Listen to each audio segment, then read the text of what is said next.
যুক্তরাষ্ট্র এবার ইরান যুদ্ধে ব্যর্থ হবার পরে তার নতুন করে নজর পড়েছে কিউবার দিকে। এখন কিউবাকে সে কিভাবে তাকে অ্যাটাক করবে সেটা নিয়ে তার এখন জল্পনা কল্পনা, এবং এরকমও ভাষণ দিয়েছে যে কিউবা তার হাতের মুঠোয়। আসলে কি হাতের মুঠোয়? চলুন আমরা বিস্তারিত আলোচনা করবো আজকে কি বিষয়টি ঘটেছে সেখানে। দেখুন, গত 3 মাসে কিউবার যে আকাশ সীমায় যুক্তরাষ্ট্রের যে নজরদারি বা স্পাই বিমানগুলো ব্যাপকভাবে তাদের প্রভাব বিস্তার করে ফেলেছে।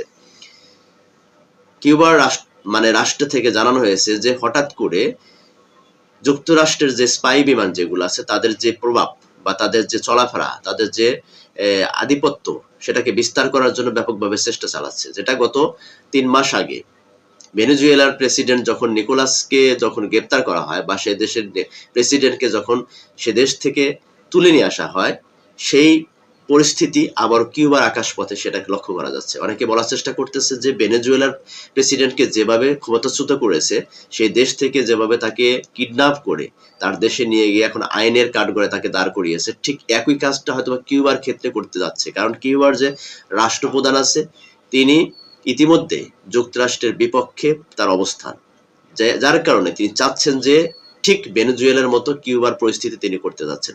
যখন ইরান যে তার যে প্রজেক্ট ছিল, এই মিশন ছিল, সেই মিশন যখন ব্যর্থ, তখন তিনি নতুন করে আবার একটা মিশন হাতে নিয়েছে, কিউবা মিশন। এখন তিনি বক্তব্যের মধ্যে কিন্তু ইতিমধ্যে ফুটে তোলার চেষ্টা করেছেন যে কিউবা তার হাতের মুঠোয়, অর্থাৎ তাকে ঘিরে ফেলেছে, কোনো না কোনো ভাবে কিউবাকে ঘিরে ফেলেছে। হয়তোবা সে যে কোনো সময় কিউবার উপরে অ্যাটাক করতে পারে।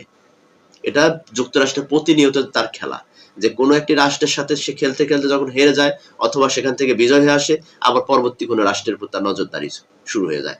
দেখুন, একটি স্বাধীন রাষ্ট্রের উপরে যখন একটা অন্য রাষ্ট্র এসে যখন হস্তক্ষেপ করে, তখন ওই স্বাধীন রাষ্ট্রটার ভূমিকা কি হওয়া উচিত। কিন্তু যুক্তরাষ্ট্র শুধুমাত্র পরাশক্তি হওয়ার কারণে, পৃথিবীর অন্যতম শক্তিশালী রাষ্ট্র হওয়ার কারণে, এই সমস্ত ছোট ছোট রাষ্ট্র যেগুলো আছে তারা মাথা উঁচু করে তার বিরুদ্ধে প্রতিবাদ করতে পারে না। কিন্তু সেটার ভিন্ন আমরা দৃশ্য দেখতে পাচ্ছি যে ইরানের ক্ষেত্রে। এখন ইরানকে তারা প্রতিরোধ করার জন্য বা ইরানকে ব্যাপকভাবে ধ্বংসযজ্ঞ চালানোর জন্য তারা অনেকবার চেষ্টা করেছে, কিন্তু ইরানের সামরিক শক্তির কাছে বা ইরানের কূটনৈতিক কৌশলের কাছে, ইরানের যে যুদ্ধের কৌশলের কাছে ইতিমধ্যে যুক্তরাষ্ট্র হার মানতে বাধ্য হয়েছে। যদিও তাদের ভিতরে সমঝোতা, শান্তি সমঝোতার আলোচনা চলছে, যুদ্ধবিরতির সমঝোতা চলছে, এই সমস্ত বিষয়গুলো নিয়ে তারপরেও দুই দেশের মধ্যে ব্যাপকভাবে উত্তেজনা কিন্তু এখন আছে। কিন্তু সবাই ধরেই নিয়েছে যে এই যুদ্ধে যুক্তরাষ্ট্রের পরাজয় ঘটেছে। কিন্তু ট্রাম্প প্রশাসন এটাকে কোনোভাবে মেনে নিতে পারছে না, যে আসলে ইরান থেকে যদি তাদেরকে এভাবে মাথা নত করে চলে আসতে হয়, তাহলে আমরা আর মাথা উঁচু করে দাঁড়াতে পারবো না। যার কারণে তারা আবার পরবর্তী প্রজেক্ট হাতে নিয়েছে কিউবা।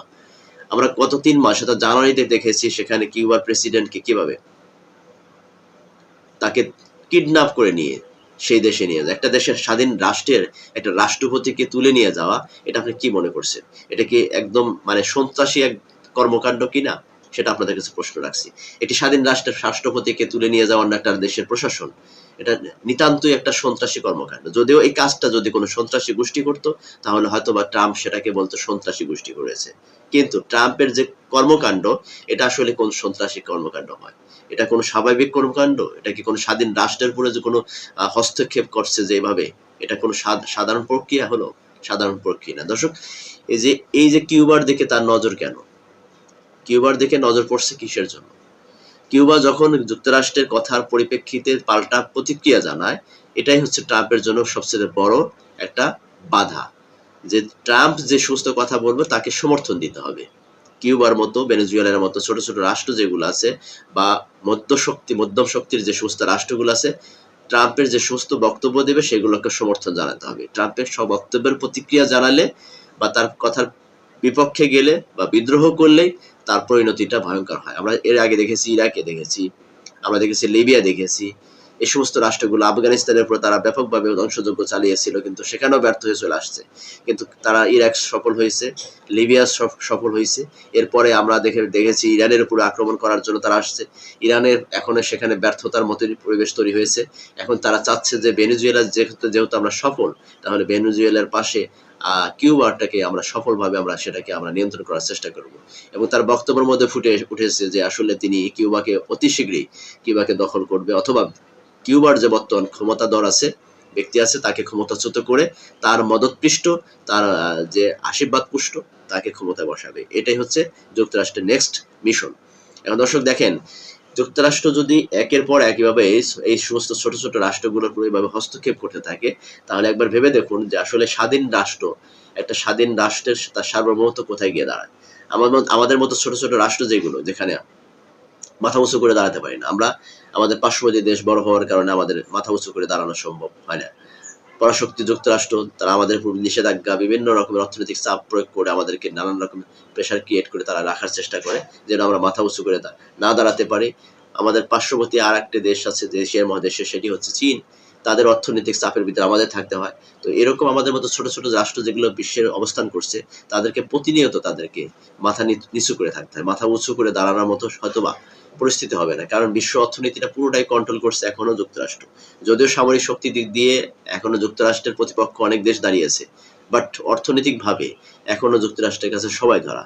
কারণ এই যে ডলার কারেন্সির মাধ্যমে যুক্তরাষ্ট্র বিভিন্ন রাষ্ট্রগুলোকে প্রতিনিয়ত তারা কি করছে, নিষেধাজ্ঞার মধ্যে ফেলে দিচ্ছে। চীনের মতো একটা পরাশক্তি রাষ্ট্র, অর্থনৈতিক একটা সমৃদ্ধশালী রাষ্ট্র, রাশিয়ার মতো একটা শক্তিধর রাষ্ট্র, অর্থনৈতিকভাবে সফল একটি রাষ্ট্র, তাদেরকে নিষেধাজ্ঞার মধ্যে ফেলে দেয় শুধুমাত্র ডলার এই কারেন্সির মধ্য দিয়ে। কারণ এখন পর্যন্ত বিশ্ব অর্থনীতি দাবি বেড়াচ্ছে এই ডলার, কারণ এটার এগেনস্টে এখন পর্যন্ত কোনো কারেন্সি আসেনি, যার কারণে যুক্তরাষ্ট্র এই একটি মাত্র হাতিয়ার দিয়ে বিশ্বের প্রত্যেকটা রাষ্ট্রকে নত করে রাখার চেষ্টা করে। এখন এই কারেন্সির বিপক্ষে, ডলার কারেন্সির বিপক্ষে যখন এগেনস্টে যখন একটা শক্তিশালী কারেন্সি আসবে, ঠিক তখন যুক্তরাষ্ট্র মতো শক্তিধর রাষ্ট্র মাথা নত করতে বাধ্য হবে। একটি সময় হয়তোবা এরকম পরিস্থিতি আসতে পারে। তো আমরা যেটা মনে করি যে কিউবাকে হয়তোবা অচিরেই তাকে দখল করতে পারে। কারণ হচ্ছে যে তার যে ইরান ব্যর্থতা, এই ব্যর্থতার কারণে ট্রাম্প প্রায় পাগল। কারণ ওনার মাথা খুবই গরম। তিনি যখন এটা সহ্য করতে না পারবে ইরান ব্যর্থতা, তার প্রতিক্রিয়া জানাবে কিউবার উপরে। ঠিক দেখবেন যে পাগলের মতো ভয়ঙ্কর রূপে কিউবাকে ধ্বংস করার জন্য তিনি মাঠে নেমে পড়েছে। এখন কিউবার সরকার বা কিউবার বর্তমান প্রশাসন সেটাকে কিভাবে শক্ত হাতে দমন করতে পারবে কি পারবে না, সেটা কিউবার ভবিষ্যৎই বলে দিচ্ছে। তবে কিউবার ভবিষ্যৎ অন্ধকারের দিকে, যেহেতু যুক্তরাষ্ট্রের নজর পড়ছে কিউবার অবস্থা এখন সামনে, অবশ্যই সেটা অন্ধকারের দিকে। কারণ এটাই লক্ষ্য করা যায়, তিনি মানে যুক্তরাষ্ট্র যে দেশের উপর নজর একবার পড়ে যায়, সেই দেশের ভবিষ্যৎ ধ্বংস, ভবিষ্যৎ নষ্ট। কারণ ইরান যদিও এখন সক্রিয় মানে যুক্তরাষ্ট্রকে প্রতিরোধ বা প্রতিহত করার মতো সক্ষমতা অর্জন করতে পেরেছে বা সফল হয়েছে, কিন্তু ইরানের অর্থনৈতিক ব্যাপকভাবে কিন্তু একবার ধ্বংস করে দিয়ে গেছে। কারণ ইরান কি এই অর্থনৈতিক চাপ থেকে উঠতে গেলে আগামী আরো কত বছর লাগবে, সেটা ইরানই একমাত্র বলতে পারবে। কারণ অর্থনৈতিকভাবে এবং প্রশাসনিকভাবে যতটা না ইরান সফল, অর্থনৈতিকভাবে ততটা সফল না। এখন ইরানকে সফল হতে হলে অর্থনৈতিকভাবে তাকে আরো সফল হতে হবে, কিন্তু এই অর্থনৈতিক যেভাবে চাপ সৃষ্টি করে দিয়ে গেছে যুক্তরাষ্ট্র, এখান থেকে উঠতে হয়ে গেলে ইরানকে আরো কতদিন অপেক্ষা করতে হবে ইরানের অর্থনৈতিক উন্নতি করতে গেলে, সেটা একমাত্র ইরান বলতে পারবে। তবে আমি মনে করি যে এই মুহূর্তে ইরান ব্যর্থতার দায়টা বা ইরান ব্যর্থতার চাপটা ডোনাল্ড ট্রাম্প তিনি কিউবার উপর চাপিয়ে দেওয়ার চেষ্টা করবে এবং কিউবাকে যে কোনোভাবে তিনি ধ্বংস করার চেষ্টা করবে। দর্শক, ততক্ষণ পর্যন্ত আমাদেরকে অপেক্ষা করতে হবে, দেখতে হবে আসলে কি করতে যাচ্ছে। মধ্যপ্রাচ্যের ব্যর্থতা, কিউবার উপরে প্রভাব, এই দুটি জিনিস একে অপরের সাথে দেখবেন যে ওতপ্রোতভাবে জড়িত। যখন ইরানের সাথে কোনো সমঝোতা হয়ে যখন কোনো কিছু হবে না, দেখবেন যে নেগেটিভ পজিটিভ কোনো কিছু হচ্ছে না, ঠিক তখনই দেখবেন যে কিউবার উপর কোনো না কোনোভাবে আক্রমণ করে বসে আছে। কারণ তার যুদ্ধংদেহী যে মনোভাব বা যুদ্ধ বিধ্বংসী যে মনোভাব, এই মনোভাবের কারণে তিনি বিশ্বটাকে সবসময় এরকম জ্বালাও পোড়ানোর মধ্যে রাখার চেষ্টা করে। এটা হচ্ছে তার কূটনীতিক কৌশল বা পরাশক্তি কৌশল। যাই হোক, আমাদেরকে সবকিছু দেখার জন্য অপেক্ষা করতে হবে। ততক্ষণ পর্যন্ত ভালো থাকবেন, সুস্থ থাকবেন।